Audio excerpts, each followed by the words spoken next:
Good evening and welcome to NTD UK News. I'm Stuart Lees. Our top stories tonight. Afghan refugees to Britain. The government announces it will take 20,000 Afghan refugees with priority going to women, girls and vulnerable people. Former Prime Minister Theresa May demands answers as Parliament holds an emergency debate on Afghanistan. Was our intelligence really so poor? Was our understanding of the Afghan government so weak? Was our knowledge of the position on the ground so inadequate? And the EU says it has no plans to recognise the Taliban, but must engage with them to help the country's people.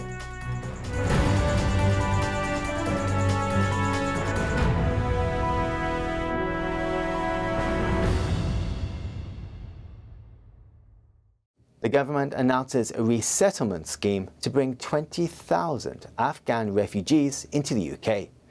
Home Secretary Patel batted off criticism that the scheme does not go far enough or move quick enough. NTD's Natalia Nutting has the story. The government announces a resettlement scheme to allow 20,000 Afghan refugees into the UK, with up to 5,000 in the first year. Opposition parties are criticising the scheme for not going far enough. Home Secretary Patel defended the government's plan, saying the UK cannot accommodate 20,000 people all in one go. But the 5,000 figure could rise. There could be up to 10,000. We're expanding categories right now of people, and we're working with the MOD on the ground. We're working with partners on the ground to identify these individuals. The Home Secretary says support structures for the refugees are needed throughout the UK.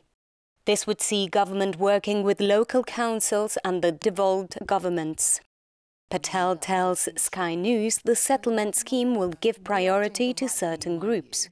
Through the new routes that we are creating, we're putting women and girls and vulnerable people first. It will, for anybody that has served in Afghanistan, people and also in the international community that have been there, they will totally recognise just the level of oppression, the fear and persecution that women have been subject to, and girls. And we want to prevent that. The Home Secretary says over 2,000 people have been brought home from Afghanistan since June.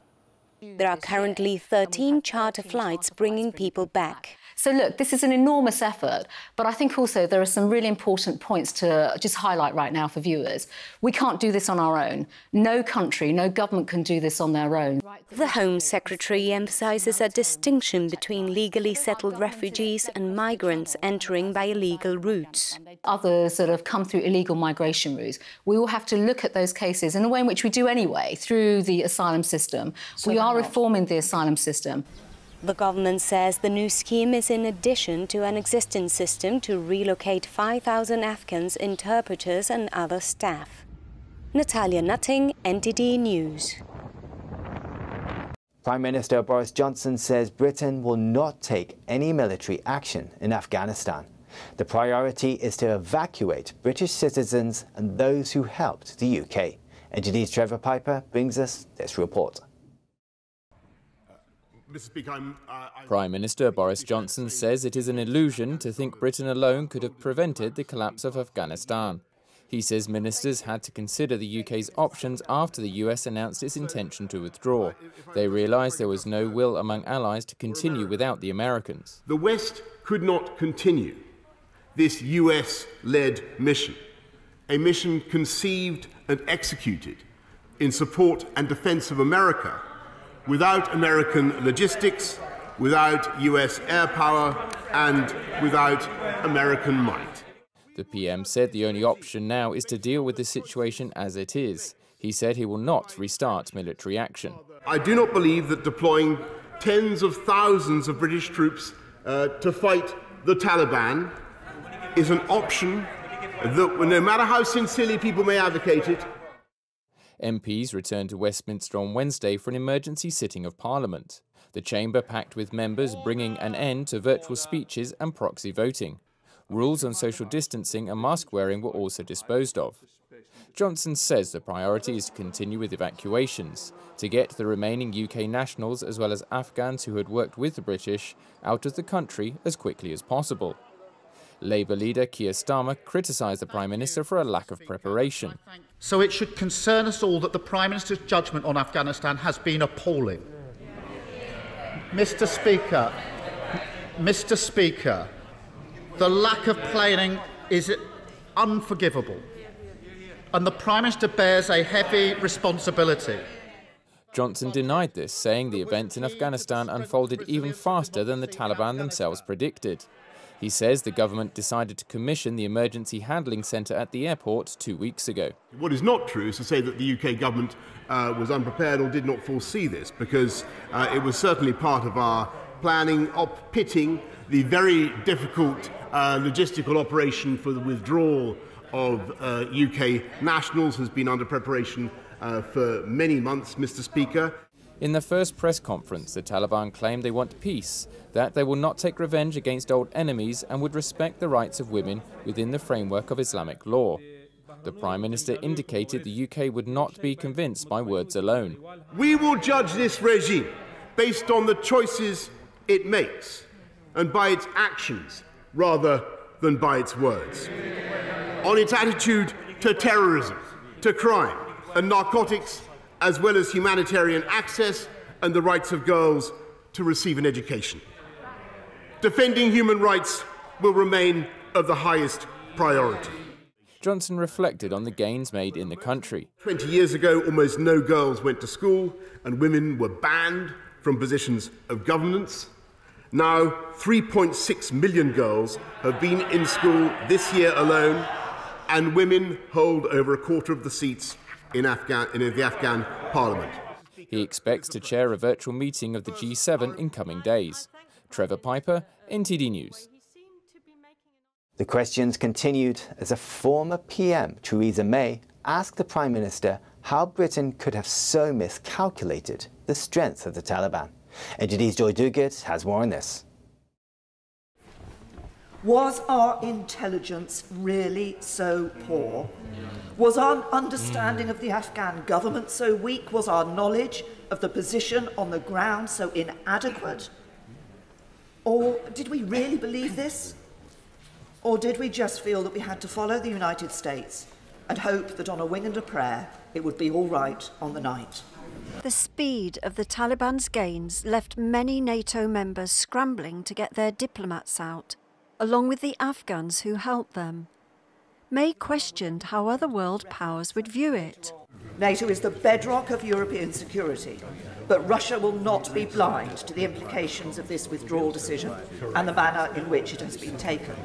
Neither will China and others have failed to notice the implications, because in recent years the West has appeared to be less willing to defend its values. This cannot continue, because if it does, it will embolden those who do not share those values and wish to impose their way of life on others. May clearly pinned the blame on government decisions. She joined politicians on both sides of the House in commending those who had served there.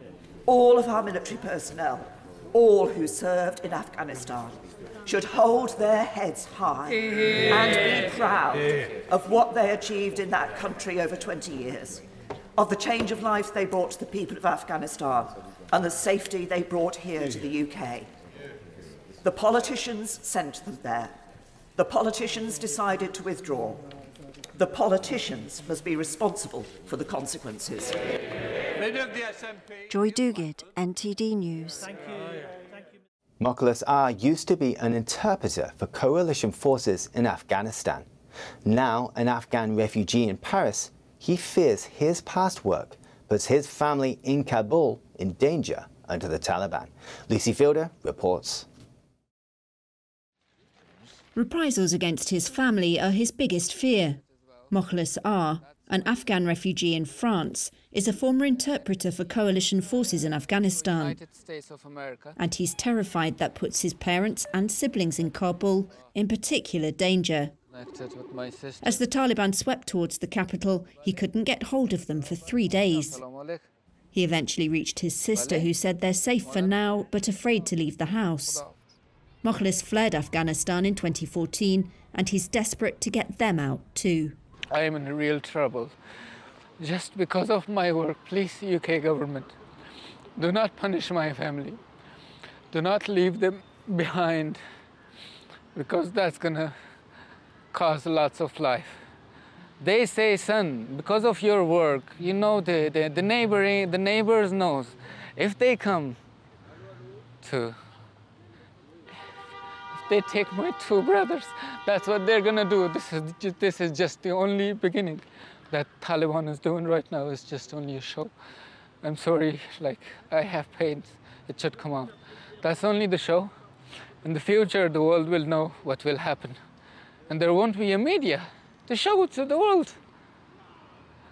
So if they take my two brothers with them to fight, and I have an old mother, and I have an old father, and if by somehow they come and by forcefully marry my sister with one of them, so how come you imagine these things as an eldest brother?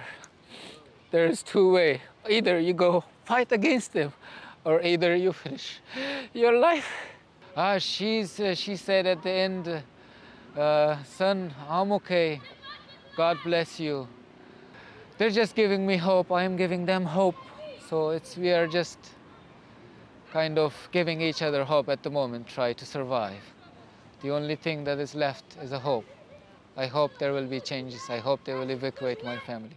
The European Union's foreign policy chief said the bloc will have to engage with the Taliban to provide support to the Afghan people and prevent a migratory wave to Europe, even if it doesn't recognize them as legitimate rulers of the country. NTD's Eddie Aiken has more on this.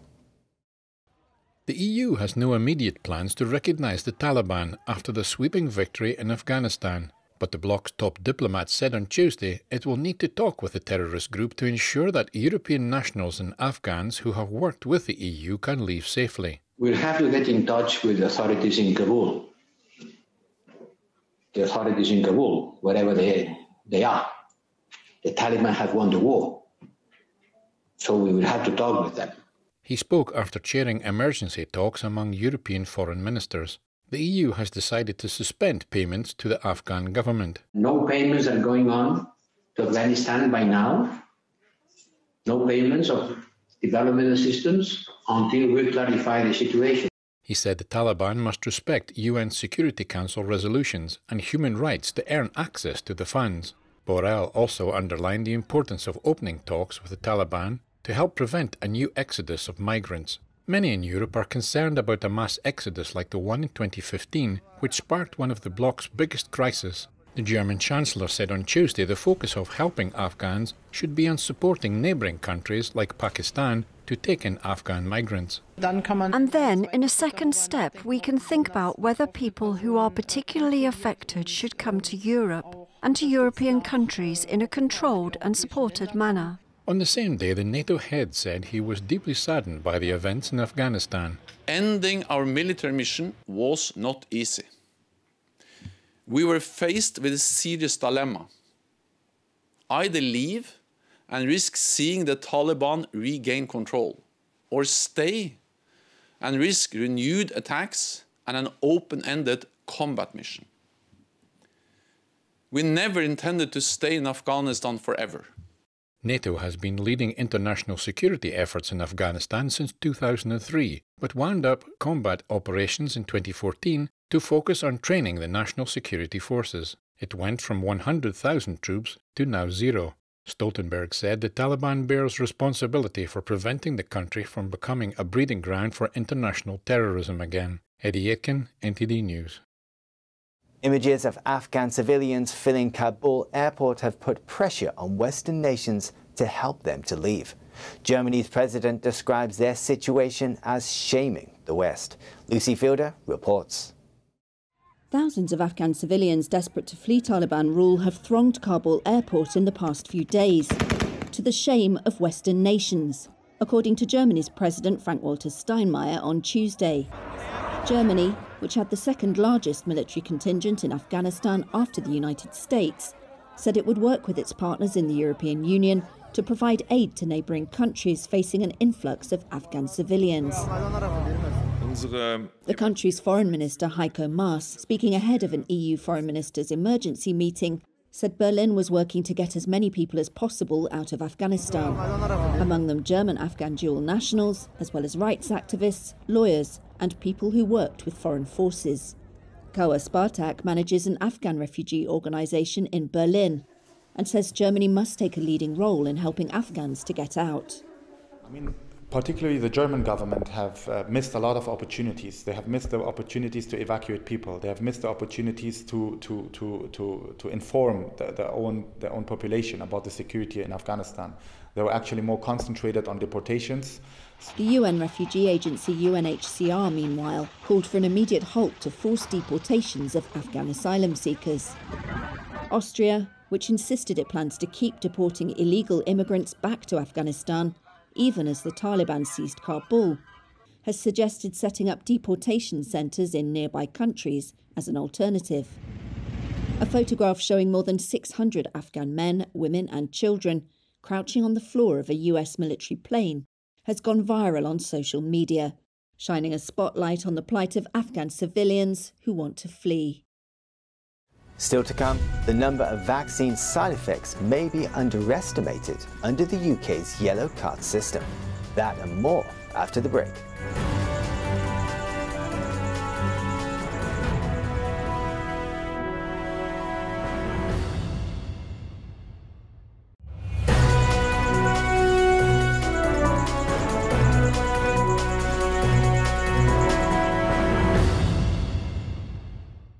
Government adverts across the country encourage people to take the COVID-19 vaccine, but we don't often hear about how to report potential side effects. NTD's Jane Worrell speaks with Dr. Anthony Hinton about the UK's yellow card system. Experts believe vaccine side effects are underestimated because many people aren't aware of the yellow card system for reporting potential adverse reactions. The US has an equivalent called VARS, and Europe's is called EudraVigilance. In the UK, since December, more than 1 million wide-ranging adverse reactions from COVID-19 vaccines have been documented, along with 1,559 potential deaths. Most reported side effects are from the AstraZeneca shot, followed by the Pfizer and Moderna vaccines. The idea is that you report everything you think is possibly related, and then the people at the other end that look at the yellow card data can see, for instance, with the AstraZeneca, that there were far more clots being reported than would have been expected in the general population. If everyone had have only reported a clot, if they decided it was definitely related, that might not have been found. So it's important that they're all reported if there's any doubt at all, and let the other people do the stats and do the workings out. Some of the things that are reported might not be directly related to the vaccine, but there might also, on the other hand, be a lot of things, a lot of symptoms that could be related to the vaccine and people haven't necessarily connected it to the vaccine. So what are the challenges around this? Well, it's thought that all of these three reporting systems in Europe, the States and UK are very much an underreport. Some people say that only 1% maybe of adverse reactions and deaths are reported. Some people say it's 10%, but certainly everybody agrees it's nowhere near 100%. So whatever the figures are, they're a big underestimate. On the other hand, just because somebody has a particular reaction, say a week after vaccination, it's very difficult to prove that that in that particular patient was related to that vaccine. That's why it's the pattern of what's been reported that's important, rather than each individual report. The second problem with really is that there's a varying degree of transparency about the way that people can look at that data and use that data for research to try and get to the bottom of various issues. So, for instance, in the United States, that's a pretty transparent system. You can get right into each report and you can see things like the date of birth of the patient, the date that the reaction happened, the date of the vaccination, what vaccination it was, what batch number it was even, any medications they were on. In the European one, that was similar until a couple of months ago. but that data publication has been reduced a lot. In the UK, it's very difficult to get that degree of transparency. And there are certainly doctors around that are trying to look into yellow card data, such as Tess Lowry, but having great difficulty getting hold of the raw data. There's recently a push from the government to get young people vaccinated. Persuasive adverts that some describe as coercive have been rolled out on billboards and social media. The MHRA, which runs the yellow card system, says it encourages anyone to report concerns beyond mild side effects on the coronavirus yellow card site. It's said that reactions reported are not necessarily caused by the vaccine, and so the relative number and nature of reports should not be used to compare the safety of the different vaccines. All reports are kept under continual review in order to identify possible new risks. Jane Werrell, NTD News, London. Lithuania's border guard service released video footage that it says shows Belarus riot police pushing migrants across the border into EU territory. The video also shows the police on Lithuanian territory. The incident comes just before today's EU meeting to tackle the migrant wave from Belarus. NTD's Joanna Conway tells us more. Lithuania said it would ask other European Union countries to approve tougher rules on migration at an EU meeting on Wednesday. That as the Baltic nation faces a surge of illegal border crossings from Belarus. Lithuania said a dozen Belarusian officers in riot gear illegally crossed into its territory on Tuesday, while pushing a group of Iraqi migrants over the border. A video released by Vilnius appears to show migrants coming towards Lithuanian border guards, with Belarusian officers standing in a line behind them. A Lithuanian border guard is heard saying, "Let the women through but not men," before a scuffle erupts.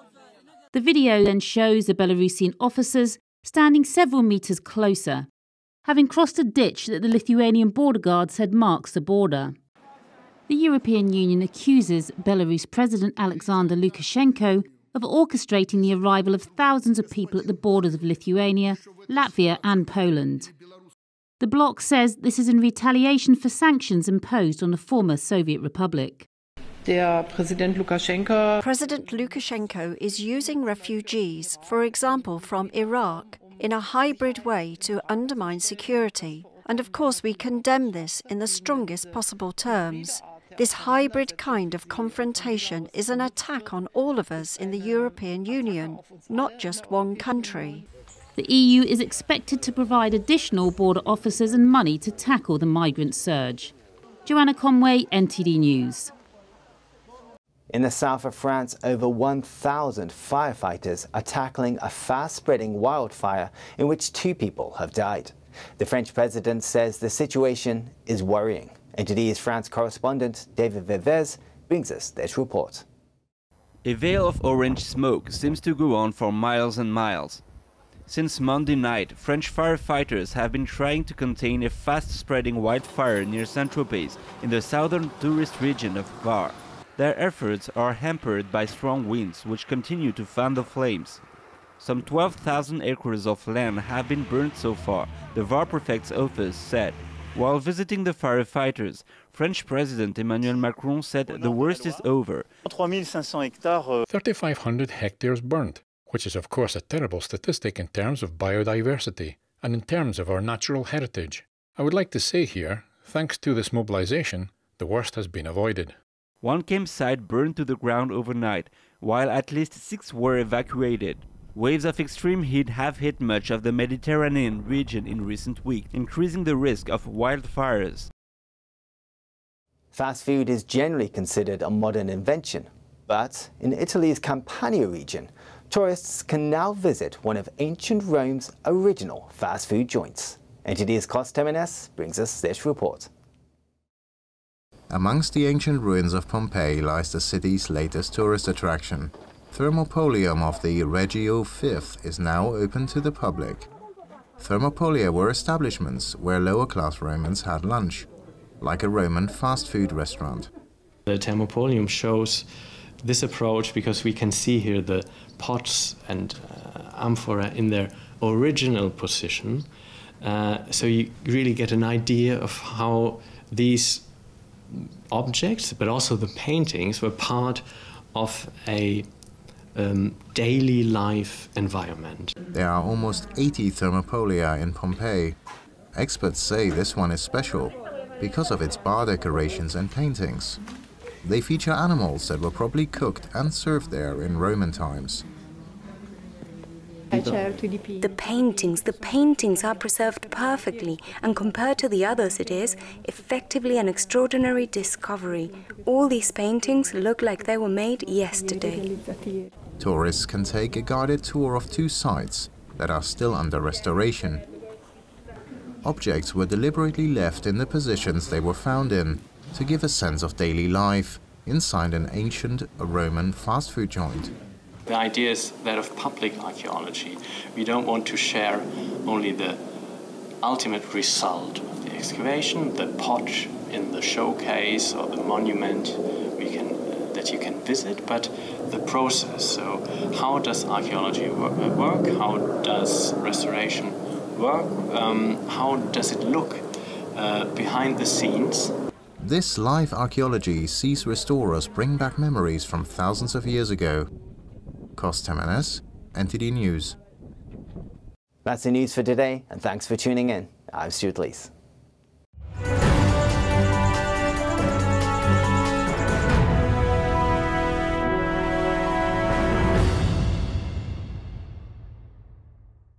Thank you for watching our daily news show on YouTube. You can also watch our other programming on channel 190 on Sky TV or on Freeview via channel box on channel 271.